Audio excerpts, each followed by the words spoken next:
தவக்காலம் 5ஆம் வாரம் வெள்ளிக்கிழமை. முதல் வாசகம். ஆண்டவர் வலிமை வாய்ந்த வீரரைப் போல என்னோடு இருக்கின்றார்.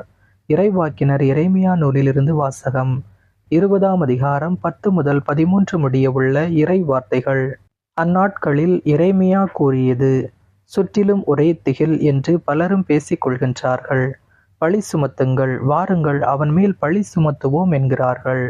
என் நண்பர்கள் கூட என் வீழ்ச்சிக்காக காத்திருக்கிறார்கள். ஒருவேளை அவன் மயங்கி விடுவான், நாம் அவன் மேல் வெற்றி கொண்டு அவனை பழி தீர்த்து கொள்ளலாம் என்கிறார்கள். ஆனால் ஆண்டவர் வலிமை வாய்ந்த வீரரைப் போல என்னோடு இருக்கின்றார். எனவே என்னை துன்புறுத்துவோர் இடறி விழுவர். அவர்கள் வெற்றி கொள்ள மாட்டார்கள். அவர்கள் விவேகத்தோடு செயல்படவில்லை. அவர்களின் அவமானம் என்றும் நிலைத்திருக்கும். அது மறக்கப்படாது. படைகளின் ஆண்டவரே, நேர்மையாளரை சோதித்தறிபவரும் உள்ளுணர்வுகளையும் இதய சிந்தனைகளையும் அறிபவரும் நீரே. நீரின் எதிரிகளை பழி வாங்குவதை நான் காண வேண்டும். ஏனெனில் என் வழக்கை உம்மிடம் எடுத்துரைத்துள்ளேன். ஆண்டவருக்கு புகழ் பாடுங்கள், அவரை புகழ்ந்தேத்துங்கள். ஏனெனில் அவர் வறியோரின் உயிரை தீயோரின் பிடியினின்று விடுவித்தார். ஆண்டவரின் அருள்வாக்கு. இறைவனுக்கு நன்றி. பதிலுரை பாடல் பல்லவி. என் நெருக்கடி வேளையில் நான் ஆண்டவரிடம் மன்றாடினேன். என் நெருக்கடி வேளையில் நான் ஆண்டவரிடம் மன்றாடினேன். அவர் உரைத்தது: என் ஆற்றலாகிய ஆண்டவரை, உம்மிடம் நான் அன்பு கூறுகின்றேன். ஆண்டவர் என் கற்பாறை, என் கோட்டை, என் மீட்பர்.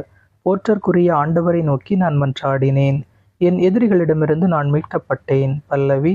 என் நெருக்கடி வேளையில் நான் ஆண்டவரிடம் மன்றாடினேன். சாவின் கயிறுகள் என்னை இறுக்கின, அழிவின் சுழல்கள் என்னை மூழ்கடித்தன.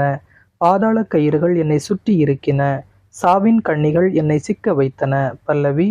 என் நெருக்கடி வேளையில் நான் ஆண்டவரிடம் மன்றாடினேன். என் நெருக்கடி வேளையில் நான் ஆண்டவரிடம் மன்றாடினேன். என் கடவுளை நோக்கி கதறினேன். தமது கோவிலில் நின்று அவரின் குரலை கேட்டார். என் கதறல் அவர் செவிகளுக்கு எட்டியது. பல்லவி. என் நெருக்கடி வேளையில் நான் ஆண்டவரிடம் மன்றாடினேன். ஆண்டவரே, நீர் கூறிய வார்த்தைகள் வாழ்வு தரும் ஆவியை கொடுக்கின்றன, நிலை வாழ்வும் அளிக்கின்றன. நற்செய்தி வாசகம். இயேசுவை பிடிக்க முயன்றார்கள். ஆனால் அவர்கள் கையில் அகப்படாமல் அவர் அங்கிருந்து சென்றார். யோவான் எழுதிய தூய நற்செய்தியிலிருந்து வாசகம். 10ஆம் அதிகாரம் 31 முதல் 42 முடிய உள்ள இறை வார்த்தைகள்.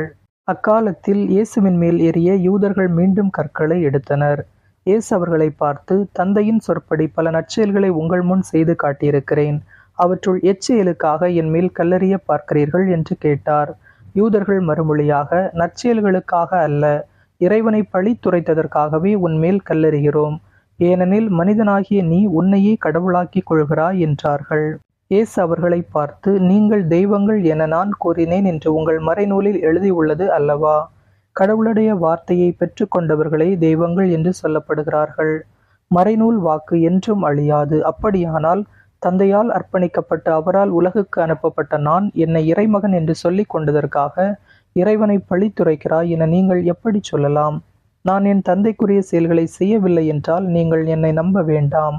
ஆனால் நான் அவற்றை செய்தால் என்னை நம்பாவிடினும் என் செயல்களையாவது நம்புங்கள். அதன் மூலம் தந்தை என்னுள்ளும் நான் அவருள்ளும் இருப்பதை அறிந்துணர்வீர்கள் என்றார். இதை கேட்டு அவர்கள் அவரை மீண்டும் பிடிக்க முயன்றார்கள். ஆனால் அவர்கள் கையில் அகப்படாமல் அவர் அங்கிருந்து சென்றார். யோர்தானுக்கு அப்பால் யோவான் முதலில் திருமுழுக்கு கொடுத்து வந்த இடத்திற்கு இயேசு மீண்டும் சென்று அங்கு தங்கினார். பலர் அவரிடம் வந்தனர். அவர்கள் யோவான் அரும் அடையாளம் எதையும் செய்யவில்லை, ஆனால் அவர் இவரை பற்றி சொன்னதெல்லாம் உண்மையாயிற்று என பேசிக்கொண்டனர். அங்கே பலர் அவரிடம் நம்பிக்கை கொண்டனர். ஆண்டவரின் அருள்வாக்கு. கிறிஸ்துவே, உமக்கு புகழ். இன்றைய சிந்தனை. நீதியின் பொருட்டு துன்பம். இறைவனின் வார்த்தையை தன் சொந்த மக்களிடம் அறிவித்த இறைவாக்கினர் எரேமியா பல நெருக்கடிகளையும் மிரட்டல்களையும் சந்தித்தார். அவர்கள் அவருக்கு எதிராக சதித்திட்டம் தீட்டிய பொழுது இறைவனிடம் அவர் முறையிட்டாலும் நம்பிக்கையில் உறுதியாகி உயிரை இழக்கவும் தயாராகிறார். தன்னை அழைத்து அனுப்பிய ஆண்டவர் உடனிருக்கிறார் என்று திடம் கொள்கிறார். நற்செய்தியில் இயேசு செய்த அரும் அடையாளங்களை நம்பிய யூத மக்கள் இயேசுவை கடவுளின் மகனாக நம்ப மறுத்தனர். இறைவன் தனக்குள் இருப்பதையும் அவர் தன் வழியாக செயல்படுவதையும் தாம் அவரின் மகன் என்பதையும் அவர் எடுத்துச் சொன்ன போதும் பரிசேயர்களால் அதை ஏற்றுக்கொள்ள முடியவில்லை.